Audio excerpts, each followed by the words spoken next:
Okay, so today we're diving deep into something really, really personal. Yeah, it's about family, identity, all that complex emotional stuff. Right. We're looking at understanding using these amazing excerpts from a Vietnamese audiobook transcript.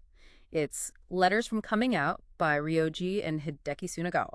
And specifically, it's this really powerful exchange between a son, Masashi, and his mother. These are letters written after he came out. Yeah, after the initial reveal. So our goal here, our mission for this deep dive is to really unpack the raw The emotions. challenges, too, revealing your true self, it's huge. Absolutely. And then there's the parental side, that whole journey towards acceptance. It's all captured in their own words. We're trying to pull out the sort of fundamental human experience here. Exactly. You really see the fear, the hope, and how they navigate towards, hopefully, a deeper connection, even if it's tough. So let's start with Masashi's letter. He writes this after that first conversation, the one where he came out. And it sounds like, it didn't quite land the way he wanted. Right. He's trying to really clearly lay out his feelings, why it was so important, what it meant.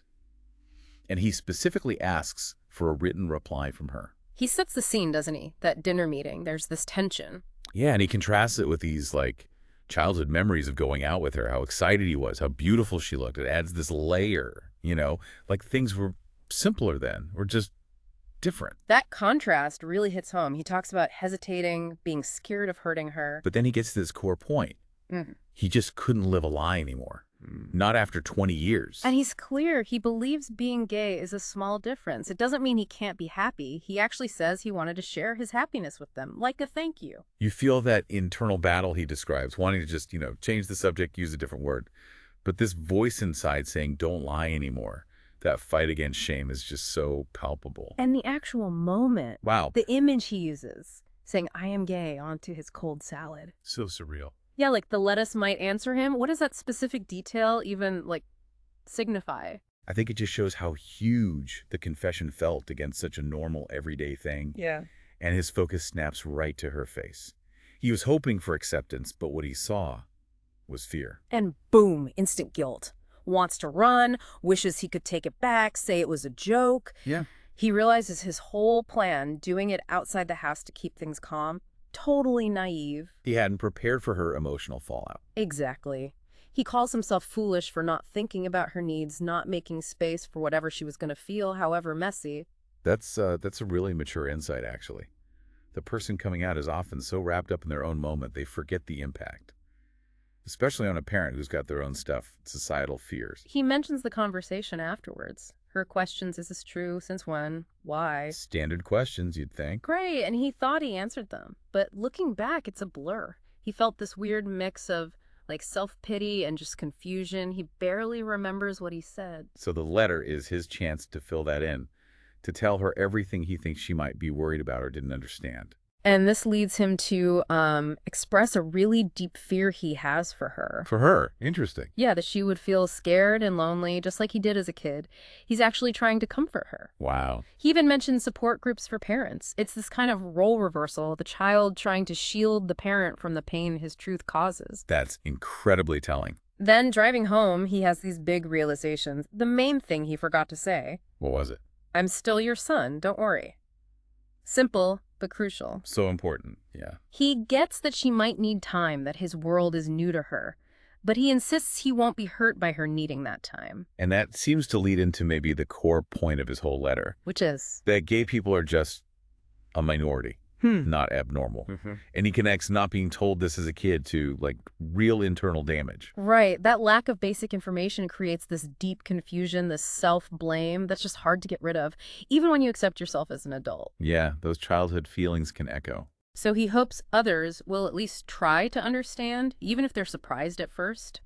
And finding his community, finding other gay people, that's what finally helped him shake off that kid feeling of being isolated and weird. And he links this to society. Yeah. Right. Critiquing places like schools that lack diversity, how that breeds insensitivity. Yeah, he argues for the value of human diversity. He doesn't want to forget being a minority himself because it teaches respect, like in multi-ethnic societies.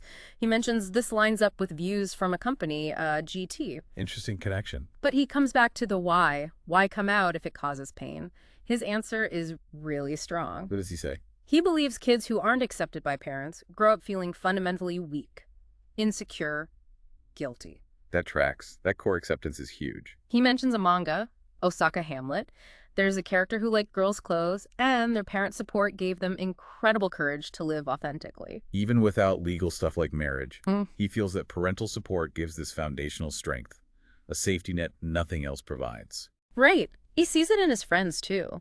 Many seem to carry these deep vulnerabilities, maybe stemming from that lack of initial acceptance or just the inherent insecurity. It makes sense. So looking back, he wonders if his parents would have seen him differently if they knew earlier. He trusts they would have eventually understood, even if it was hard. And coming out now, he felt wasn't too late.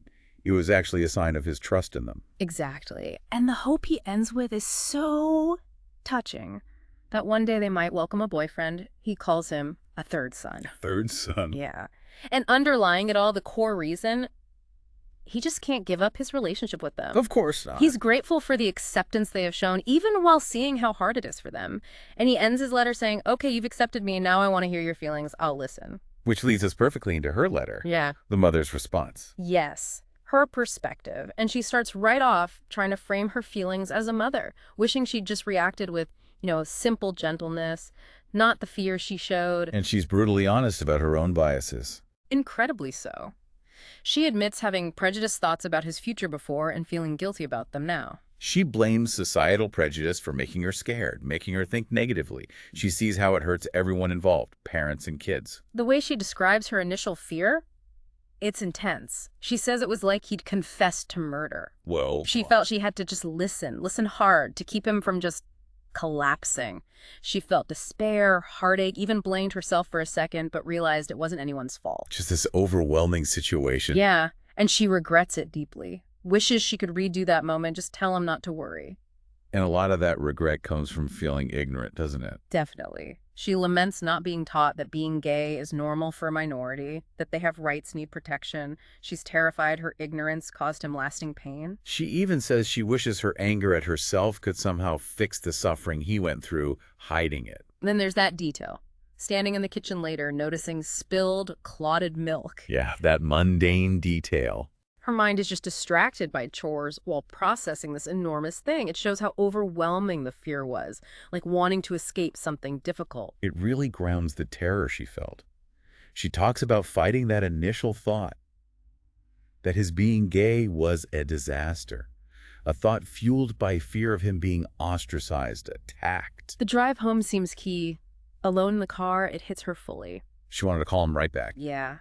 Remembering childhood car rides, realizing she was too busy then to even imagine this. She remembers him liking boys back in elementary school, but admits she just didn't see it. Hindsight. Totally. She describes talking to him in her head, crying, her chest burning, just full of regret for those 20 hidden years. But that drive is also where she seems to find her strength, her resolve. Stopping at the supermarket, buying ingredients for his favorite stew. That simple act, it feels like a turning point. It really does. Tied to this decision. Go home, talk to the father, the brother, and restart this family. That's her phrase. Restart the family. Powerful. She thinks about if he'd told them as a kid. She fears they might have tried to fix him out of ignorance. Causing even more harm. Yeah. It makes her realize how terrifying it must be for a child to come out to adults who just don't get it. Which brings her back to society's role. How it pushes gay kids, creates fear in everyone. She believes they'd listen better now. Regrets that past ignorance might have made them dismiss his struggles. She keeps saying how scary their own lack of knowledge was. Her view really expands here, doesn't it? Beyond just her family. Yeah, she wishes she could have supported her younger self better. Notes how lonely gay kids often are, even compared to other minorities who might have supportive families. And she asks why. Why is understanding so low in Japan? Why is acceptance so individual without broader social or political support? She argues it shouldn't just be on the family's shoulders. Then she gets philosophical about diversity itself. Why isn't everyone the same, focused on procreation? Her answer is beautiful. She thinks that humanity can learn about strangeness, richness, different ways to live, and she says her son taught her this. That's quite a shift. She reflects on her own fulfillment in traditional roles, but worries it could become arrogance. She quotes that poet, Misuzu Kaneko, "We are all different, we are all wonderful." And feels her son came to teach her that. It's huge, seeing his identity not as a problem but as a gift, a source of learning.